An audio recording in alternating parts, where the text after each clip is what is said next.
ازيكم عاملين ايه؟ احنا النهارده في قناة يوميات نغمة. مش هطول عليكم، مش هخش في جدال بقى وكلام كتير ومقدمات كبيرة، لان انا من الناس اللي بتتابع القنوات ولما بلاقي مقدمة كبيرة بمشيها. فانا مش عايزاكم تمشوا المقدمة، بس كل اللي انا هقدر اقوله او اللي هنوه عنه ان احنا في القناة هنقدم سلسلة حلقات آه، عن حاجات مختلفة. قررت ان انا ابدأ بيها عن تجهيزات العروسة. كتير قوي بيبقى عايز يجهز العروسة وبيقف عند حتة هنجيب ايه او هنعمل ايه. طبعا كل الناس عارفة ايه اللي ممكن نجهزه، بس بيبقوا محتاجين مرجع بقى يفتكروا بيه هنجيب ايه، هنعمل ايه، ايه الافضل، ايه الاحسن. آه، فاحنا يعني مش هنعمل حاجة اكتر من ان احنا نساعد امهاتنا الحلوين الامامير اللي بيجهزوا في ان هم يجيبوا الحاجة اللي هم عايزينها بكل سهولة. هنعمل كام حلقة هنتكلم فيهم باستفاضة شوية عن الحاجات اللي احنا الأساسيات اللي احنا هنجيبها. و يعني هتلاقي بقى كل حاجة، هتلاقي تجهيزات مطبخ، هتلاقي تجهيزات أوضة النوم، أوضة الأطفال، كل الحاجات هنتكلم فيها إن شاء الله. نحاول ما ننساش حاجة، ولو احنا نسينا انتوا فكروا نفسكم، يعني مش هعمل كل حاجة لوحدي. خلينا نبدأ على طول. زي ما قلت لكم ما بحبش المقدمات. اهم حاجه في المطبخ بالنسبه للعروسه طقم الحلل. المطبخ يعني طقم حلل. انا بشوف كتير قوي في فيديوهات عن بعض القرى بيعملوا حوالي 6 7 اطقم حلل. انا معرفش ليه العروسه هتطبخ في ايه وليه كل ده، انا مش عارفه. يا جماعه احنا مش محتاجين في المطبخ غير طقمين حلل. وممكن على فكره طقم واحد يغني، بس طبعا عشان الناس ما تاكلش وشنا فهنخش بطقمين. آه، آه، دلوقتي موجود في الجرانيت، في السيراميك، في التيفال، في الالومنيوم، في الستانلس، على حسب انت بتحبي ايه. انا برجح ان يبقى في طقم جرانيت وطقم الومنيوم، او طقم جرانيت وطقم تيفال. بس الالومنيوم يعني في اوقات كتير قوي بيبقى ضروري. في ناس ما بتحبش الالومنيوم فممكن نستخدم الستانلس. الاهم بقى من كل ده ان احنا لازم نجيب للعروسة الحلل الفرداني اللي هي مقاس 16 و18 و20. هنركز اكتر على ال 16 وال 18 لان ده اللي العروسة بتحتاجه في اول الجواز. هي مش محتاجة اكتر من حلتين عاملين قد كده اهو. هتعمل فيهم شوية رز وشوية الخضار لجوزها وليها. الحلل الكبيرة جايز احنا يعني بنحتاجها بعد كده بقى في العزومات، بعد كده لما العيلة بتكبر شوية. لو احنا هنعمل يعني كميات كبيرة فهنحتاجها. غير كده احنا مش محتاجين غير الحلل الصغيرة. فاحنا ممكن نجيب الطقمين ونجيب كام حلة صغيرة كده للعروسة. طيب الصواني.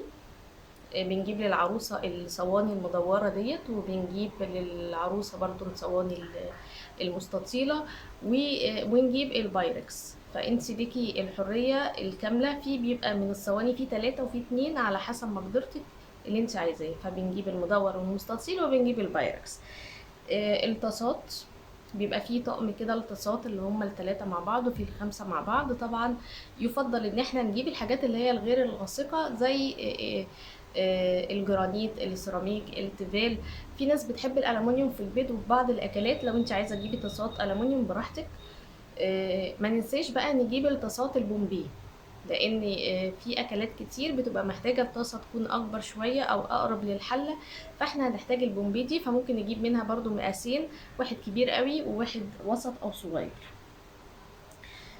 طقم الكنك. لازم يبقى عندنا طقمين مثلا كنك. في طقم الجرانيت مثلا او التيفال، وطقم تاني الومنيوم. الالومنيوم لا غنى عنها يا جماعه في بعض الاشياء، مش هينفع نستغنى عنها. البارات.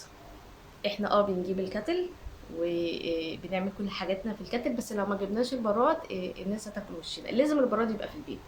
في ناس ما بتحبش الشاي غير في البراد، فلازم نجيب البراد.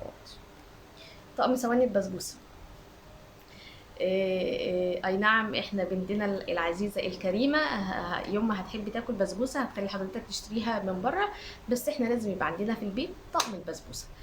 وطقم البسبوسه ما ينفعش في الصواني المدوره اللي هي بتاعه الكيكه او الكبيره، لان البسبوسه بتشقق لما بيكون الطول بتاع الصينيه عالي بتشقق، فاحنا محتاجين صواني بسبوسه، بيبقى طقم كده فيه 3 مع بعض.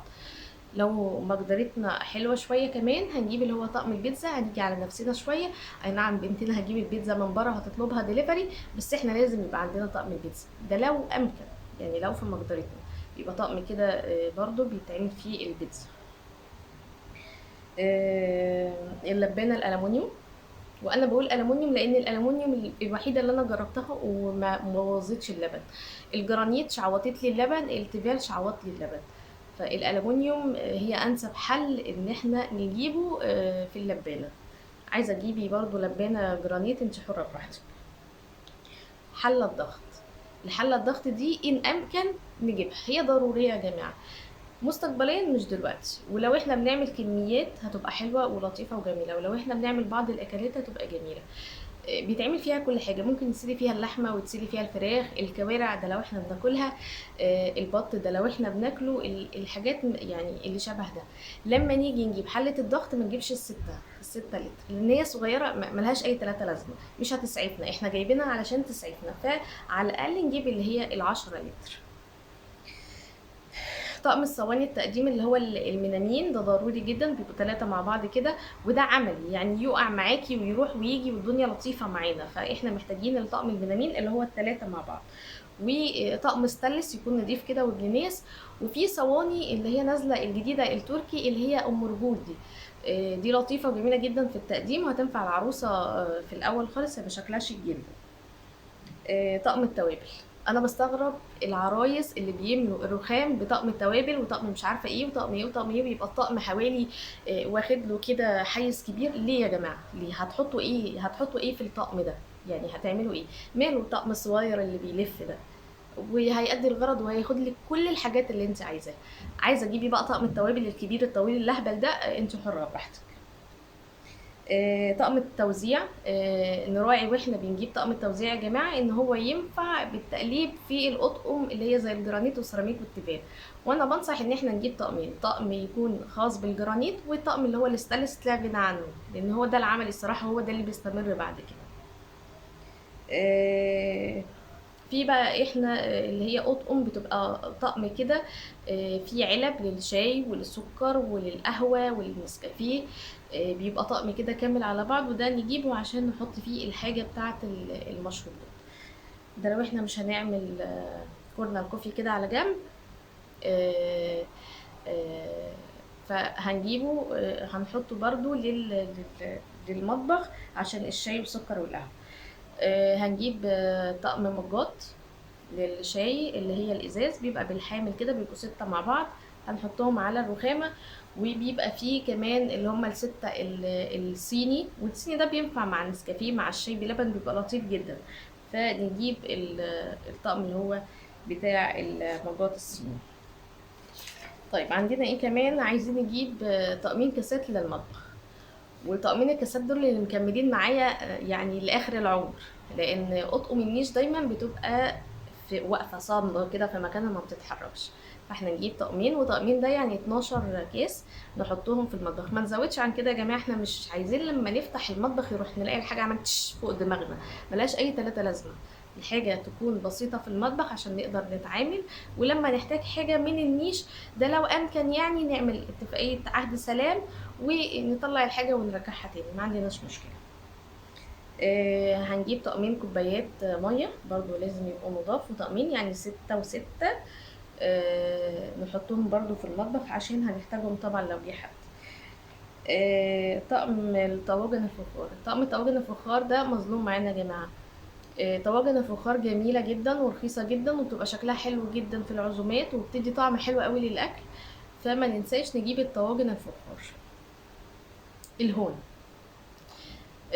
هو في دلوقتي اللي هي الهراسة بتاعت الهون، بس احنا لازم نخش بالهون زي ما لقينا اجدادنا بيعملوا، احنا هنعمل، احنا ملناش دعوة، الهون ده هينفع وهيجيله وقته، هندق بيه الهون ساعة السبوع ان شاء الله، فلازم يكون عندنا هون عشان الناس ما تاكلش وشنا.